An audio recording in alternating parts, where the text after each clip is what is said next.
সুপ্রভাত। Family care ছাদ বাগানে সমস্ত ভাই ও বোনেদের সুস্বাগতম। আজকের ভিডিওতে আমরা যেটা দেখতে চলেছি এবং যে টিপস পেতে চলেছি সেটা হলো ফাইনাল স্টেজ টমেটো গাছের পরিচর্যা। আমরা দেখছি প্রতিটা টমেটো গাছে যে টমেটোর ফলন এসছে, এই ফাইনাল স্টেজে যে টমেটোগুলো এসে গেছে, ফলে গেছে, এর বেশি আমাদের আর টমেটোর প্রয়োজন নেই। তাই আমরা যেটা করলাম, প্রতিটি টমেটো গাছের যে পাশ কালিগুলো বেরিয়েছে, যাতে এখনও পর্যন্ত ফুল আসেনি, এবং যে পাতাগুলো আছে সেই পাতাগুলোকে আমরা কেটে দেব। এখনই আমরা কেটে দিয়েছি। এখানে কিছু পাতা পড়ে আছে আর এখানে আমরা কিছু পাতা পড়ে আছে। যদি ভিডিওর মধ্যে এটা কেটে দেখাতে চাই, ভিডিও অনেক লম্বা হয়ে যাবে। তাই এই কাজটা ভিডিও করার আগে আমি সেরে রেখেছি। প্রতিটি গাছে 10x12 গ্রো ব্যাগে টমেটোগুলো বসানো হয়েছে। এখনও যে সমস্ত এই কালিগুলো আছে, এই যে ডগগুলো দেখছেন, এই ডগগুলো যে বেরোচ্ছে, এরা যদি খাবার খেয়ে নেয় তাহলে টমেটো বৃদ্ধিতে সমস্যা হবে। তাই এই টমেটোগুলোকে এই যে শাখাগুলো, নতুন শাখাগুলো হচ্ছে, এই শাখাগুলোকে অবশ্যই কেটে দেওয়ার প্রয়োজন ঠিক এই সময়। কারণ টমেটো ফলন এসে গেছে, পাকতে শুরু করেছে, প্রতিটি টমেটো পাকবে। এখন আর ফুলের দরকার নেই। এখন আমাদের যেটা প্রয়োজন সেটা হলো যে গাছগুলো টমেটো ফলে গেছে এইগুলোকে বৃদ্ধি পাওয়ানো এবং এগুলোকে পাকানো। আমরা যদিও প্রতিটি ভিডিওতে টমেটোর সম্বন্ধে আপ টু ডেট 25 দিন, 40 দিন, 60 দিন, 75 দিনের যে ভিডিওগুলো দিয়েছি ফ্যামিলি কেয়ার ছাদ বাগান এবং প্রাণায়াম চ্যানেলে, প্রত্যেকটা আছে, দেখে নিতে পারেন। তবুও আমি ছোট্ট করে আলোচনা ছেড়ে দিই যে এই ধরনের টমেটো ফলনের জন্য আমরা কি করেছি। ঠিক এই 10x12 গ্রো ব্যাগে আমরা মাটি দিয়ে ঠিক উপরে 3 থেকে 4 ইঞ্চি অংশে 150 থেকে 200 গ্রাম ভার্মিকম্পোস্ট ভালো করে মিশ্রণ করে চারাটা বসানো হয়েছিল। ঠিক 25 থেকে 30 দিনের মাথায় 10 গ্রাম ডিএপি আর 5 গ্রাম পটাশ চাপান সার হিসেবে দেওয়া হয়েছে। এবং প্রতি সপ্তাহে 2 দিন 1 সপ্তাহ পচানো সর্ষে খোলগুলোকে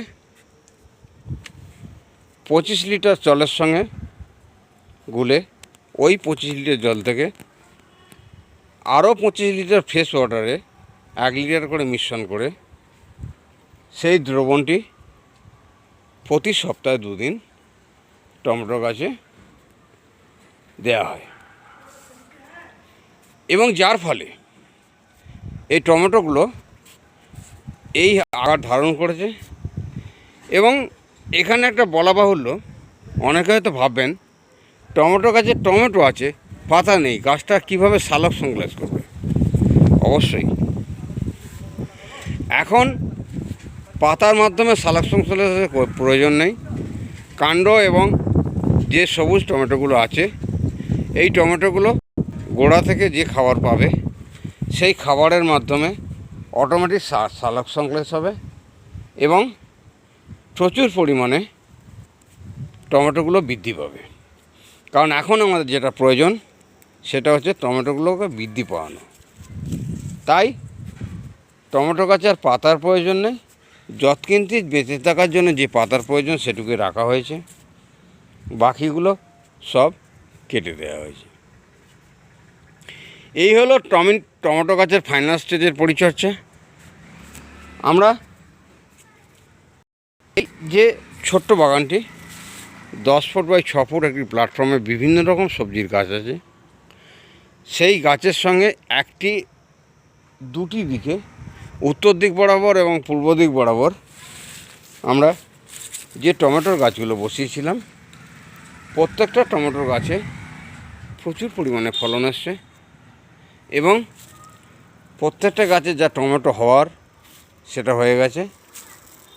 এখন আমাদের যেটা দরকার, হয়তো রিপিট হয়ে যাচ্ছে, যে টমেটোগুলো কত বড় হবে এবং টমেটোগুলো পাকার আগে কতটা বৃদ্ধি পেলে আমাদের প্রোডাকশান যেটা, যে জন্য টমেটো গাছ চাষ করা, সেটি পূরণ হবে। আমরা দেখছি ফ্যামিলি কেয়ার ছাদ বাগানের যে টমেটোর সেক্টরটা আছে, এই সেক্টরে প্রতিটি গাছের প্রতিটি থোকায় 5টি 6টি 8টি 10টি 12টি করে টমেটোর ফলন হচ্ছে। এগুলো যখন পুরো পেকে যাবে, অবশ্যই আমি হারভেস্টিং ভিডিও দেব। তা আজকে এই টমেটো গাছের ফাইনাল স্টেজ নিয়ে যে ভিডিও প্রদর্শিত হলো, সেটি কেমন লাগলো কমেন্টে জানাবেন। এবং এই চাষ সম্বন্ধে যদি বিস্তারিত আরও কিছু জানতে হয়, সব তো ভিডিওতে বলা সম্ভব নয়। যেটুকু আপনার প্রয়োজন, আপনার টমেটো গাছটা কেন হচ্ছে না, আপনার টমেটো গাছে কেন ফল আসছে না, আপনার টমেটো গাছ এই রকম সাইজের টমেটো কেন হচ্ছে না, কী কারণে হচ্ছে না, সেগুলো যদি জানতে চান কমেন্টে জানাবেন, আমি অবশ্যই উত্তর দেব।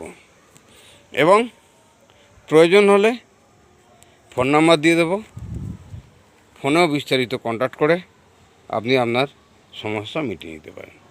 ফ্যামিলি কেয়ার ছাদ বাগানের বিভিন্ন রকম সবজির সঙ্গে এই টমেটো গাছটি একটি বিশেষ প্রোডাকশান।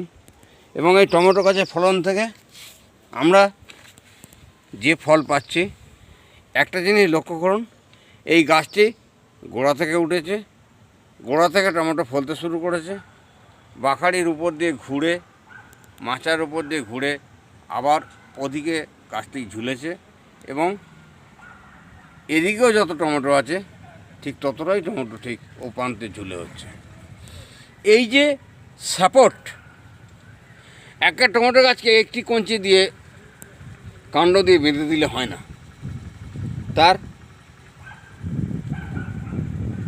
পরীক্ষামূলকভাবে বিভিন্ন রকম সাপোর্ট, যে সাপোর্টের ফলে গাছটা স্টেডি হয়ে দাঁড়িয়ে থাকবে এবং টমেটোর থোকাগুলো ঝুলবে।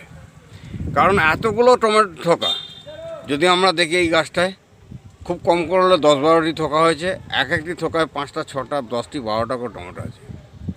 তাহলে এই ওয়েটটা নেবে কে? অবশ্যই ওয়েটটা ক্যারি করবে এই মাচাটা। তাই উত্তর দিক বরাবর মাচাটা দেওয়া হয়েছে এই কারণে, অন্যান্য সবজিগুলো রোদ যাতে পায় এবং টমেটো গাছগুলো যাতে রোদ পায়। তাই আজকের ভিডিওটি কেমন লাগলো এবং আজকের ভিডিওতে যে তথ্যগুলো বাদ পড়ে গেল, এই কম সময়ের মধ্যে বলা হলো না, কমেন্টে জানান, আমি অবশ্যই উত্তর দেব। ভালো লাগলে চ্যানেলটি সাবস্ক্রাইব করুন।